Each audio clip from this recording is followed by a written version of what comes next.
Welcome to another edition of the Hoop Scoop, brought to you by Red Raider Outfitter, the fans' favorite since 1975. I'm Jarrett Johnson. I'm joined by the Mighty Joe Yeager. Well, Mighty Joe, we're talking Texas Tech hoops, but we need to point out that behind us, this is our normal spot where we shoot videos every week, and behind us you can see construction of the south end zone, or demolition / construction of the south end zone of the Jones has already begun, as promised. As Texas Tech said many times, right after the game against Oklahoma, they were going to begin the demo and construction. So it's on its way. You can see it behind us. That's what's going on. But Texas Tech hoops, they host Georgetown Wednesday night, coming off a 1-2 record in the Maui Invitational. Mighty Joe, what's your overall take on Texas Tech basketball as it stands today? Yeah, Maui was, I'd say it was pretty much what I expected for the most part. Before the season started, I said somewhere, I don't know exactly where, but somewhere on the site, that if Tech can stay within 10 points of Creighton, I'd be impressed. And because I knew that was going to be a very, very tough game, a tough assignment for this young team, this new team. And they didn't, but they came close. And then I thought that 2 wins in Maui would be quite an accomplishment. They couldn't afford to go over, but 2 wins might be just a little bit difficult. And so you wind up with 1. 1-2, which is about probably what I would have expected. The only thing that kind of bugged me about this tournament was Texas Tech's defense. Not so much against Creighton, because Creighton is just really, really good offensively, and they held them well under their average. But the Ohio State, I just didn't think they defended very well in that game, and that just did not look like Texas Tech defense, and so that's a little bit of an issue. I mean, if Tech doesn't defend like Texas Tech, then what do you got to hang your hat on? Because that's what this program does. It guards people. So that's why this Georgetown game is going to be pretty interesting to see if the Red Raider defense, the Iron Donut, goes back into effect. Yeah, Texas Tech hosting Georgetown 7 p.m. tonight, Wednesday night at the USA in the Big 12 Big East Challenge or whatever, battle, whatever they call it. What do you set the stage for us? What are you expecting from Texas Tech against the Hoyas? Yeah, Georgetown, they're more like Louisville than they are like a Creighton or Ohio State. They're 4-3. They haven't played anybody. Yeah. All right. They lost by 4 points at home to American University. Oh, okay. That's in D.C., I think. Okay. That makes sense. Yeah, right. And they lost by 18 to Loyola Marymount at a neutral site. 18 points, Loyola Marymount.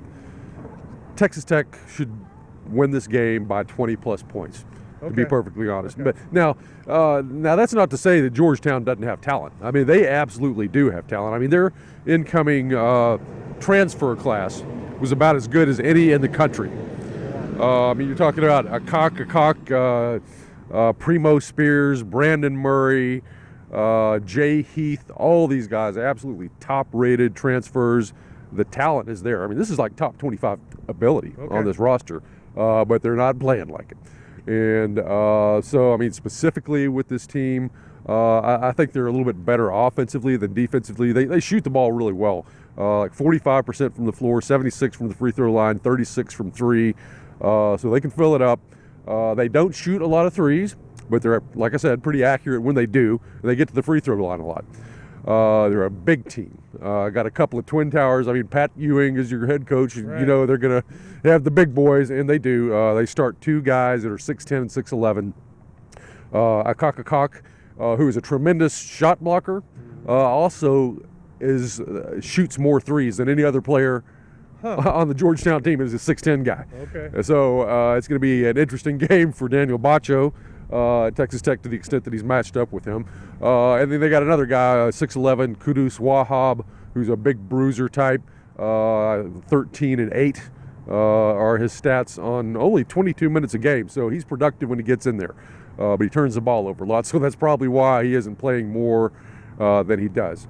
Georgetown is not a particularly good floor team. They actually have a few more turnovers than they do assists. Oh, wow. Okay, so that's not good, particularly against Texas Tech's defense, if that defense comes out and plays like you expect. So, I mean, you got that going on there. It's a good shot blocking team. But then Primo Spears is the leading scorer on the team, 17 points a game, also leads the team in assists and steals. So he's going to be at the top of Texas Tech scouting report. But overall, I mean, if Texas Tech defends, they're going to win this game. All right. Well, I can't wait to see what happens. I know Red Raider fans out there are hoping Tech bounces back from the showing in Maui, though. Honestly, I didn't think it was terrible. Kyle, I thought you did a really good job of, recapping, their performance out in Maui. Daniel Bacho blew me away with his performance. I thought he was amazing. And I thought Pop Isaacs did a good job in terms of the assists were up, turnovers were down, and then against Creighton, he made 4 threes where the game wouldn't even be as close as it was if he hadn't gone off like that. Yes, absolutely. Both of those guys, real high spots. Bacho is, he's, if anything, he had high preseason expectations, at least from inside the camp. Yeah. And if anything, I think he's exceeded those. Absolutely. Pop Isaacs is a guy who started out slowly, just was too much of a turnover machine, but he's just getting better and better every single game in that regard. As you mentioned, I believe it was the Ohio State game, 4 assists, 2 turnovers. Yes. Right, so that was the first game. He was clearly on the plus side in that area. He's just getting better in that regard. He's the floor general of this team, along with, of course, Davion Harmon. You got a couple of guys who can do that role very, very well. So, really good. I like the point guard position, how I think you're in good hands in that area with Texas Tech. Overall, the results in Maui were about like expected. Yeah. It's a matter of simply just continuing to build, and improve. And it's just such a young team with so many new parts. It's difficult. You throw them in the fire against that sort of competition that early. That's why you lose a couple of games, right? So, and they weren't complete blowouts. 11 points and 8 or 9 against Ohio State. So, it certainly could have been much worse. And no, I'm not feeling bad about the team. All right, Mighty Joe, great stuff as always. Thank you all for watching, and until next time.